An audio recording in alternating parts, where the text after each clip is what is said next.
Welcome to a Foxy Tech Tips tutorial on changing the language on an iPad. If you find this tutorial helpful, please consider subscribing to my channel and liking the video. To start, open the Settings app on your iPad.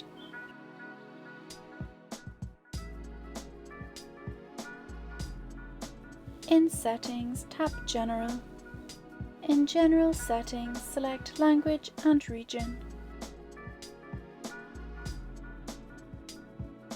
The first option here is iPad language. Tap that, then select a different language. Your iPad will need to restart, and once it's done that, it will have changed to the new language. And that draws an end to this tutorial.